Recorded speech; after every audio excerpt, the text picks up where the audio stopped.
Os planos de Deus são maiores do que as pressões do momento.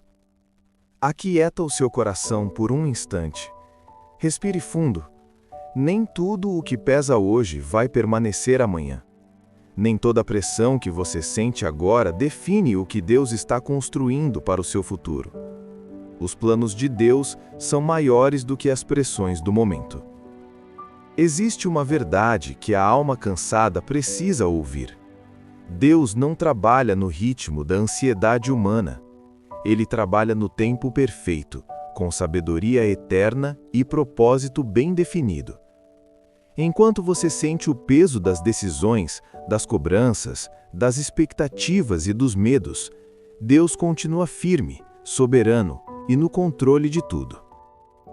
A palavra nos lembra em Jeremias capítulo 29, versículo 11, por extenso: porque eu bem sei os pensamentos que tenho a vosso respeito, diz o Senhor, pensamentos de paz e não de mal, para vos dar o fim que esperais.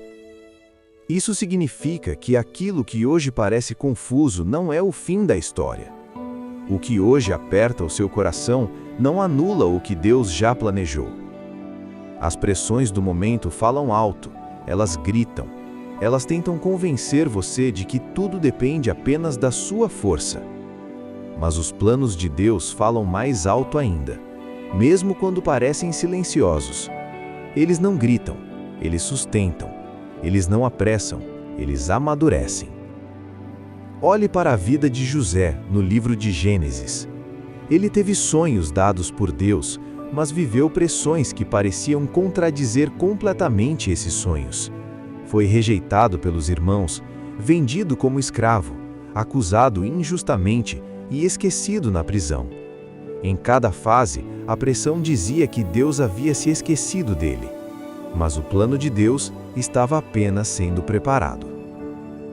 A Bíblia diz em Gênesis capítulo 50, versículo 20, por extenso: vós, na verdade, intentastes o mal contra mim, porém Deus o tornou em bem. José só conseguiu entender o plano quando atravessou todas as pressões. O que parecia atraso era processo. O que parecia injustiça era preparo. O que parecia silêncio era a direção sendo construída. Talvez hoje você esteja vivendo algo parecido.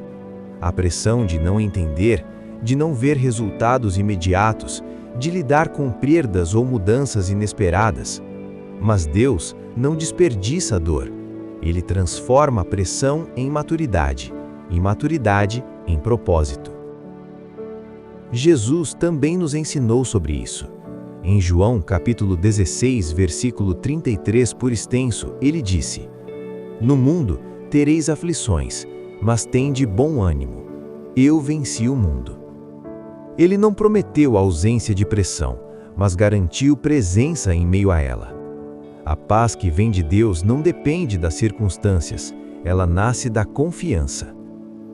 C.S. Lewis disse algo profundo e verdadeiro. Deus sussurra em nossos prazeres, fala em nossa consciência, mas grita em nossas dores. A pressão do momento muitas vezes é um chamado para confiar mais profundamente, para descansar menos nas próprias forças e mais na soberania divina. Quando o coração está pressionado, a mente tenta correr na frente de Deus. Mas descansar não é desistir. Descansar é reconhecer que Deus continua trabalhando mesmo quando você não vê. O salmista declara no Salmo 37, versículo 5, por extenso: entrega o teu caminho ao Senhor, confia nele, e o mais ele fará. Note que o texto não diz que você precisa entender tudo, diz apenas para entregar, confiar e esperar. Martin Lutero afirmou: a oração não muda Deus, mas muda aquele que ora. Em tempos de pressão, a oração não elimina instantaneamente os problemas, mas alinha o coração com os planos eternos de Deus, e isso muda tudo. Se hoje a pressão é grande, lembre-se disso. Ela é momentânea, mas os planos de Deus são eternos. O que hoje parece pesado não será capaz de impedir aquilo que Deus determinou. Nenhuma porta se fecha sem que Ele permita. Nenhuma etapa é vivida sem propósito. Deus não se atrasa, Ele prepara. Ele não se confunde, Ele conduz. Ele não abandona, Ele sustenta. Quando as pressões do momento tentarem roubar sua paz, volte seu olhar para o alto. O céu continua no controle. Aquieta o coração, confie, espere. Os planos de Deus são maiores, mais firmes e mais seguros do que qualquer pressão que hoje tenta te assustar. E no tempo certo, você vai entender que tudo cooperou para o bem, porque Deus sempre esteve cuidando de você.